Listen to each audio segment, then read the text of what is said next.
So I'm talking to?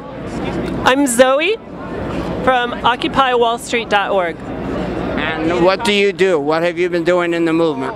Well, I've been fighting for the revolution in as many ways as I can find possible. Mostly we do social media, we run a Twitter account, we post news stories, we help organize organizers and various occupations to get the resources they need.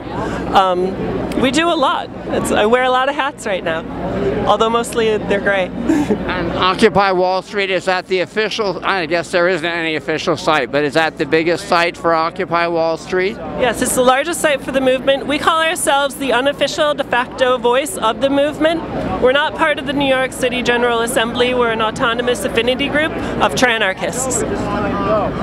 One thing I found funny is I found it very hard to find the Queering OWS website. I put in gay, lesbian, Occupy Wall Street because they had called it Queering OWS. It didn't come up in any Google searches. He had to send me the link. So to find out, does your site connect to all other groups involved with Occupy Wall Street or just certain ones? The best way to find it is if you go to nycga.net. That's the website of the New York City General Assembly. If you say that again, slowly. nycga.net.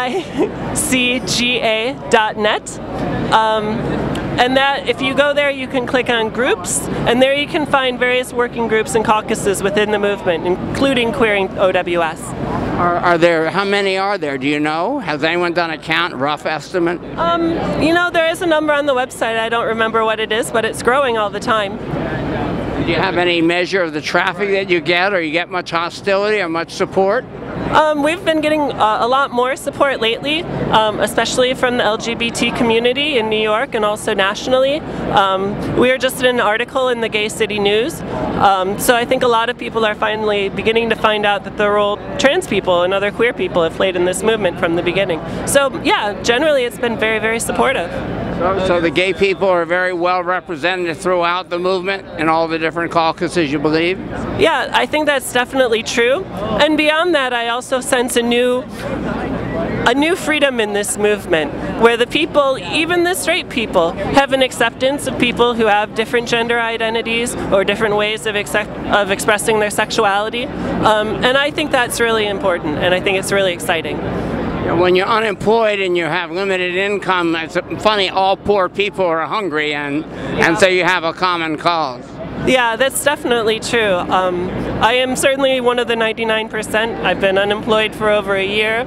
I lost my house to a bank, just like a lot of other folks did. And, you know, I've suffered without health insurance and without a lot of basic needs that folks in this movement are more and more aware of.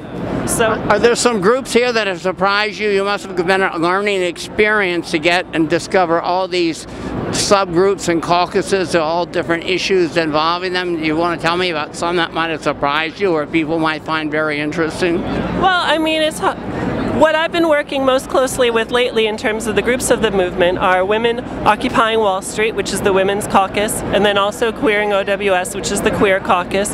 But there's a movement or a group for every issue and every interest, which is what's a really neat part about Occupy Wall Street. People are given the ability to basically plug in however they feel like they need to or want to, and it's DIY at its core.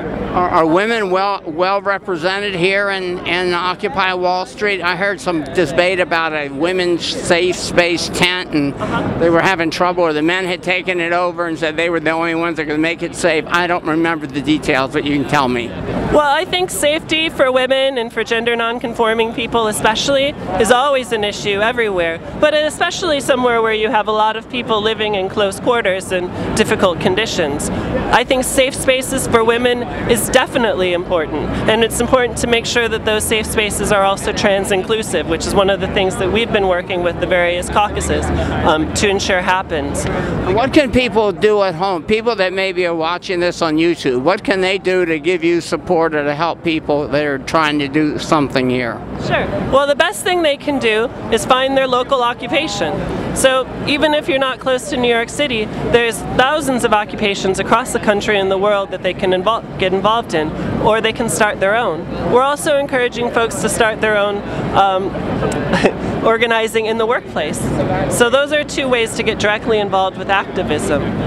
Beyond that, we have a donate page on our website. Our website is occupywallst.org, and if you go there, you can click on the donate button and find ways not to only support the work our website does, but also a list of other occupations and projects related to the Occupy Wall Street movement. How about clothing or food, or are those things? Is clothing and food pretty well taken care of locally here? There's always need for more. People eat every day, clothes wear out, and as the weather gets colder, definitely those are things that people need. I would say because New York itself gets so much attention in the media, really look at the other occupations around the country, especially the smaller ones, because they have a lot of needs that aren't being met as well as the needs are being met here in Liberty Square.